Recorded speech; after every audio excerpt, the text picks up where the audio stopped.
Shabbat Shalom. So I look around and I think I am in safe company when I remind you of one of the most iconic actors of the 1980s. There are a few people here who I think may not know this personage, but most of you, if I say Mr. T, okay, it's kind of hard to forget Mr. T. He had a very distinctive look between the mohawk and for most of his career, the large gold chain collection. Whatever part he was playing, you knew it was Mr. T. And that wasn't accidental. Does anybody know that he was not born with the name Mr. T? Right? You know that, right? He chose that name for himself. Do you know why? If you've never listened to interviews with him, I highly recommend you go onto YouTube, look for the interviews, because he is a fascinating and very intelligent man. He did nothing by accident and carefully navigated his career as well as his identity. No one has heard this interview? Oh, I thought it was more famous than that. Mr. T chose the name Mr. T because he grew up seeing how his father was treated. His father was, of course, African American and was treated with very little respect by anyone in the community. And he noticed that other men, namely the whites in the community, always demanded and received Mr. So-and-so, Mr. Johnson, Mr. Smith. That was a sign of respect, and it was a sign of honor, and it was a sign that was denied his father time and time again in social interactions. And so as a young man, he decided that when he would choose the name for himself, the first word out of the mouths of everyone else would be Mr., whether they liked it or not, because that was going to be his first name, and there would be no chance for someone to avoid it by just calling him some other diminutive form of who he was. And indeed, he demanded that he always be referred to as Mr. T. It was not, once you got to know him, you could drop the Mr. No, Mr. was who he was, and you were going to show him respect. It was a brilliant insight, because how we shape our relationships through names is a very powerful, powerful tool. And of course, there are no names more powerful than the names that we give. Well, what do we call God?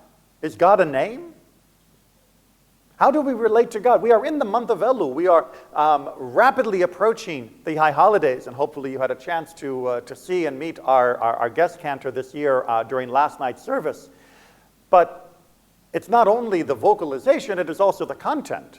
And not only the content of our Siddur, but the content of our heart that is guiding us during this time and throughout the Yamim Noraim, the days of awe. And one of the biggest elements is how we are going to approach God. Now, interestingly enough, Mr. from Mr. T's name actually can be a title for God. Anybody remember their Hebrew 101 of how we would say Mr. in that particular, in the original form of what Mr. is from? What's Mr. derived from in English? Master, which in Hebrew would be? Adon, right? As in Adon Olam, master of the world, right? So Mr. T is really Adon, right? He is, the master is the form, which again is a very powerful statement for him to have chosen. What other names do we have, though, for God, besides Adon, or Adon Olam in its compound form? And of course, the other version of Adonai, my Lord, my master. Eloheinu, our God, taken from the word Elohim, and then attached with the possessive suffix of nu, which I always thought was great that it became a Yiddish byword of nu. We, us, ours, Eloheinu, our God. Okay, we're still not getting a whole lot of traction yet on what God is, other than just saying God is God, which, I mean, I love tautologies as much as the next philosophy major, but it's not moving us forward in a connection or relationship. What other names are there for God? What other sacred titles are there? Shaddai, right? The Almighty, the All-Powerful, right? Okay, we're kind of sort of describing something now, but, you know, just big. It's not exactly leading me in a particular direction. Yud He Vav He, right? And its various forms, right? The Yud He Vav He, which we do not pronounce as it is written, and that's what we substitute the word Adonai in to cover most of the time. Occasionally Elohim. If you want to know more about that, talk to me and I'll explain how the chanting can sometimes work out. But that is ineffable. Literally, we cannot pronounce it. Literally, we cannot use it. We can refer to it philosophically, theologically, emotionally. But that is one of the hardest names to grab hold of, to draw us closer. And all of its variations, whether it be Eloah, whether it be Yah, it is hard to connect, which is why I'm going to suggest an alternative. And yes, again, I am a philosophy major, and so I love to do philosophy, but I know that philosophy is not usually a great starting point. I know that philosophy is not good for day-to-day living. Instead, there are other names for God that is based off titles of what God does. We have a near infinite collection of names for God. You notice that when we have the blessing, for example, over the Torah, we finish with Baruch Atah Adonai. You are the source of blessing, Adonai, the Yud He Vav He, and then we complete it with the phrase, well, in this particular blessing, no, right? And then the last two words, Notein HaTorah. Notein HaTorah. And as I've always said, anything that people know how to do really, really well, and they can sing it, and they're always singing it well, I'm worried that they don't understand it. Because if you're singing the Hebrew, are you understanding the English? Because I know that not all of us here know Hebrew all that great. So, Notein HaTorah, what does it actually mean? The giver of Torah. The giver of Torah, or giver of the Torah, the giver of the Torah. We can play with the ha in the middle of that, and how it's trying to be used as a definite article, perhaps on both sides. But that grammar aside, it is not you are blessed, God, because we like Torah. You are blessed, God, because you are the giver of Torah. You are the source of blessing because you are the giver of Torah. When we say, Rofei HaCholim, you are the healer of the sick. When we say that God is the defender of the poor, the help to the orphan and the widow. When we say that God is the bringer of justice. When we say God is the source of all compassion, the one who acts with mercy for all. These titles are not just flowery language. This is not just the fact that we want to be creative. It is because our ancestors knew when they were compiling the brachot, the blessings that we would recite in various occasions and throughout our liturgy, that if we just said, wow, God, it would ring hollow, and it would not direct us in our understanding of God, nor in our actions.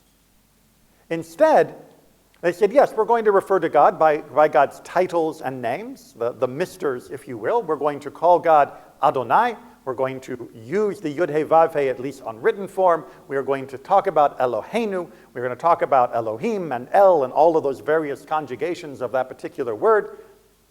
But we are always going to follow it up with something in particular that we are referring to God doing, an action, a concrete change in the world that flows because of God in the world.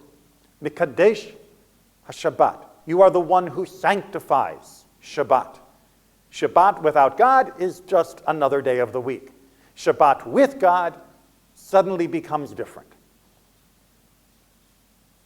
This is in order that we understand that you will draw closer to those ineffable names, those names that are ultimately beyond human comprehension in their totality. You will draw closer to them not just by pure philosophical contemplation, sorry, Maimonides, but through actually trying to see the impact that God has tried to have in the world through the titles that we use that refer to God's actions. I know that was a long sentence, and people don't like long sentences because everything has to be 140 characters or fewer. So let me try and restate that in small bite-size, they don't even call them tweets anymore now. What are they, posts? I think that the new term you're supposed to be using. Let's try restating that again. We want to understand God. But God's names are, by their very definition, beyond human understanding, at least in their totality. We can catch glimpses, glimmers, shadows moving behind the curtains of trying to understand through the impenetrable depth of God's name. But we can point to God's deeds in the world. We can point to what is ascribed to being godly in the world. The footprints, if you will, after God has passed through. The wake in the waves of reality as God has charted a course past. Those we can see. Those we can measure, if you will, and take data from and analyze to understand God more. Do we have titles for God of God is the one who is malicious to the weak? Is God the exploitator of the vulnerable? Is God the conqueror of the hated? These titles sound wrong, right? If I were to tell you that there was a blessing that said, God is the one who bathes in the blood of his victims, you would all look at me like I was mad, and you would be right. But those are titles that other gods have had throughout the ages. Go look up how Ares or Mars was referred to. Look how Jupiter was referred to, Zeus in the Greek mythology. And of course, look at how the various gods of the ancient Near East in which Israel was being formed were referred to. Those aren't the titles we use. That is significant because our God did not want those titles. Our God did not want us to think those were titles that should be desired. What title should a God want? What title should the mighty want? The defender of the poor, helper of the orphan, the bringer of justice, the healer of wounds. We begin to get a picture when we add up all of these titles. We begin to get an understanding. And it's still imperfect, don't get me wrong. We are still always going to be limited in our comprehension of God. But we can begin to get a glimpse of when I want to address God. Perhaps I should walk the path of God's actions, of God's commandments, before I try to be familiar with just God's name. Because that name may still be too vague. That name may be still too laden with English connotations of what the word God means in the European baggage. But it's more reliable to say, healer of the sick. It's more reliable to say, bringer of justice. That, I'm on safer ground approaching God down that path. It is more secure. And that allows us then to have a conversation, not only with God, but with ourselves. If God is the defender of the orphan and widow, then that must be laudable. That must be good. Am I? If God is the one who brings justice, am I? If God is the one who is concerned with bringing healing to the ill, am I? Maybe if I were, or at least increased wherever I am along those different titles, maybe I would understand God a little better.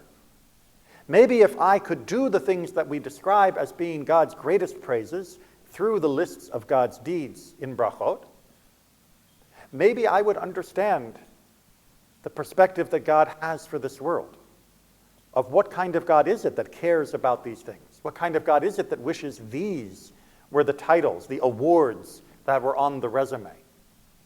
If I make them my goals, I will understand the source that has made these goals in the first place. If I engage in the actions that are described and ascribed to God, I become closer to God in the process. And then the conversation between me and God is not so difficult. Then I understand the perspective a little bit more clearly.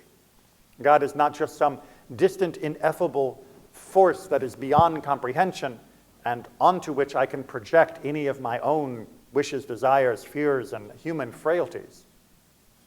But no, it comes into a little bit more focus. And any deviation from these specific titles will be more noticeable.